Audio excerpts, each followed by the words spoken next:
Falling under Task 3.2 on the development and adoption of simple, rapid, and inexpensive ICT-based tools for detection and quantification of plant pests and pathogens, STMicroelectronics has been developing a full molecular analysis workflow on a qPCR portable device called Q3 to test model crops that may be contaminated with mycotoxin produces fungi.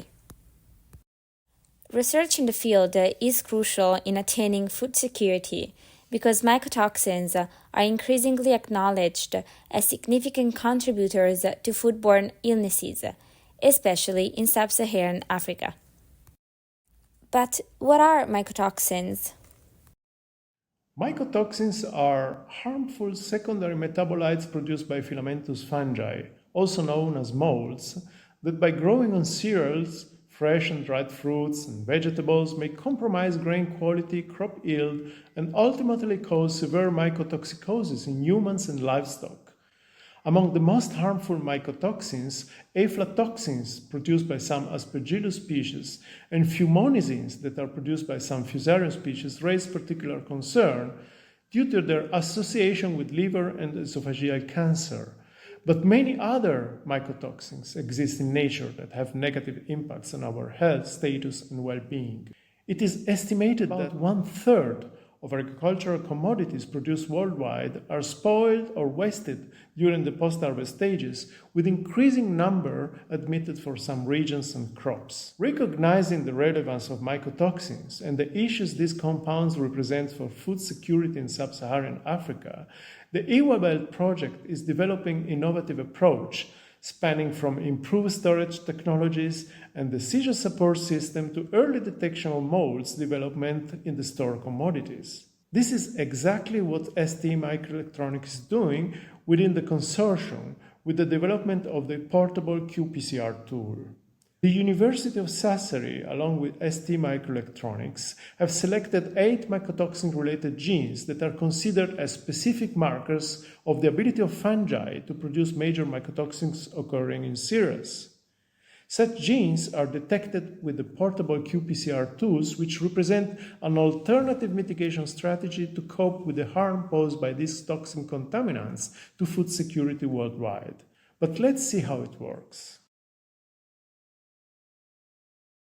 qPCR is the gold standard molecular technique allowing for specific DNA or RNA sequences in a sample to be analyzed.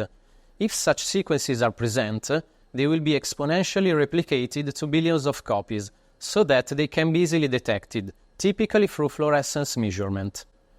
Although qPCR guarantees the best possible sensitivity and specificity, it also has some cons which have limited its diffusion so far. Mainly, it is quite complex and it requires bulky and expensive instrumentation.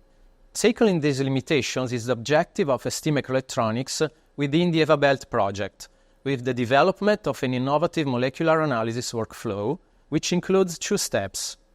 First, the extraction of DNA from the crop sample. We have set up a simple protocol for maize flour and peanut specimens, which requires very little equipment. This protocol was tested on samples provided by the University of Sassari. Then, in the second step, the extracted DNA is analyzed by qPCR on a system developed by STMicroelectronics, which is called Q3. This system is composed of 3 elements: a single-use cartridge, a portable instrument, and a software application. Besides this, specific reagents for each target DNA sequence are needed. The cartridge is the core of the system where the reactions occur. Since qPCR requires precise heating and cooling cycles, the cartridge is built around a silicon chip which integrates a miniaturized heater and temperature sensor. The chip is produced according to microelectronic standards that guarantee a high quality level. The Q3 instrument is far smaller than traditional qPCR equipment.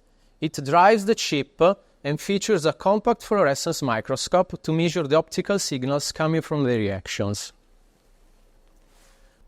A dedicated software application guides the user through step-by-step instructions. At the end of a test, the output files can be uploaded to the Planthead platform developed by OCCAM, whose demo you saw before. Also, very importantly, the results are displayed in a very straightforward way, that is, sample positive or negative for each of the analyzed mycotoxin-related genes. So, thanks to the sensitivity of qPCR, we can perform an early detection of mycotoxin-producing fungi, which can promptly trigger containment actions to try and save the crops, or at least limit their waste. So we have a series of advantages compared to traditional qPCR equipment: portability, lower cost, and ease of use, without sacrificing performance. All of these allows taking molecular analysis out of the big, highly equipped laboratories and making them more accessible. And this is exactly what the University of Nairobi is experimenting with. I work at the University of Nairobi, Kenya. I am a geneticist. The University of Nairobi was chosen to be the first end user to be trained by ST on all the molecular analysis work. The first working session was organized during the WP3 capacity building workshop in Kenya in October 2022. A group of researchers and students were trained on the developed DNA extraction and qPCR procedures. After a few hours of training, they were already able to successfully run the molecular tests. Since then, numerous relevant tests have been conducted at our mycotoxin laboratory. Peanut seeds without skin and peanut seeds with skin were used for the experiment. And peanut seeds without skin gave best results. Indeed, when peanut skin is removed, it is easier to visually distinguish the magnetic beads used for DNA extraction from the peanut debris.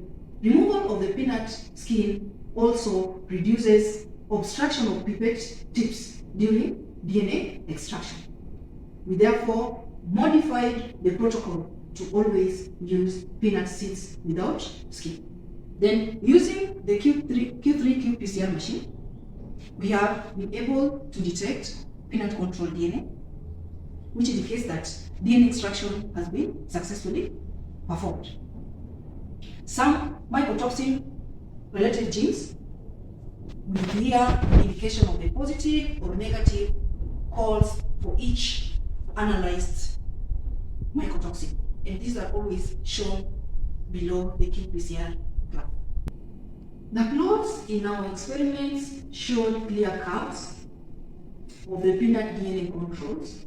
In some cases, the curves had an early rise, indicating high DNA concentrations, unlike in some experiments where the curves had a slightly later rise, indicating lower DNA concentrations. Reports generated after each experiment illustrates detailed but easy to understand results from all the 4 analysis wells. In doing so, it enables one to tell whether pipetting in each of the wells was precise or not. Although further testing is required, molecular analysis with the Q3 device can represent a valuable and easy to use tool for further accessibility of scientific instruments at all levels, enabling cost reduction of sophisticated molecular tests, sensitivity in detection of mycotoxin producing fungi, simultaneous monitoring of many different mycotoxin producing pathogens, and evaluation of the potential risk for foodstuffs. Combined with traditional and other innovative approaches like the decision support system, also known as the DSS, for real-time monitoring in silos and storage facilities under development by Cranfield University, these instruments will allow for toxic fungi detection to eventually enrich the existing literature and provide solutions for healthy food for all.